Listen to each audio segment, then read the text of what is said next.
বন্ধুরা। তো ভয়েসটা একটু লাগবে, আর কারণ পাখা চলছে আর একটু ব্যাকগ্রাউন্ডে আওয়াজটা একটু ইগনোর করতে হবে, কারণ এখানে পাখা চলছে দেখতেই পাচ্ছি। আর যা গরম পড়েছে পাখা ছাড়া থাকাই যাচ্ছে না। শীতকালে যেরকম ঠান্ডা ফেলেছিল, এখন গরমকালেও সেরকম গরমই ফেলছে। তো আজকে যে ভিডিওটার জন্য আসলাম সেটা হচ্ছে কলকাতার ওই ভূমিকম্প হয়েছিল, সেটা তোমরা ফিল করতে পেরেছো কিনা। আমি তো ফিল করতে পেরেছি, আর কীভাবে ফিল করেছি সেটা তোমাদের বলছি। আমি ছিলাম খাটে, আমি টিভি দেখছিলাম, ওই ঘরে ছিলাম আমি, আর বাবা এই ঘরে ছিল, আর বাইরে জামাটা নিয়েছিল।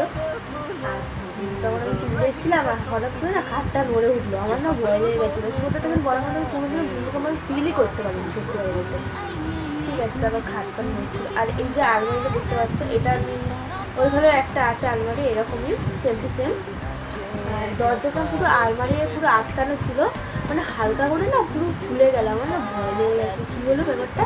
আমি মাকে ডাকছি, বাবাকে ডাকছি, আমার মা বলছে কী হয়েছে। আমার মা যেটা ফিল করতে পারেনি, কিন্তু বাইরে ছিল কিন্তু ফিল করতে পারেনি। আমার বাবা এসে বলছে, যেহেতু বাবা এখানে খাটে শুয়েছিল, তো বাবা এসে বলছে কি দেখেছিস ভূমিকম্প হয়েছে। তো আমি বললাম ওটা ভূমিকম্প ছিল? বলে হ্যাঁ ওটা ভূমিকম্প হয়েছে। তারপর পাড়ার সব বেরিয়ে সব বলছে ভূমিকম্প হয়েছে।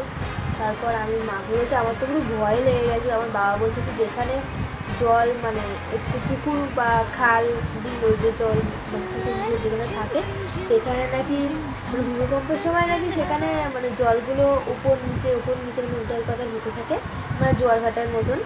তো কারা কারা কলকাতার এই ভূমিকম্প ফিল করেছো একদিন কমেন্ট করে জানাতে হলো না। আর এখন আমি বসে বসে তোমার সাথে সেটাই শেয়ার করে ভেবেছি, কারণ আগেরবারে যখন ভূমিকম্প হয়েছিল তখন আমি শেয়ার করতে পারিনি, তাই জন্য এখন বসে আমি শেয়ার করছি। তো টাটা।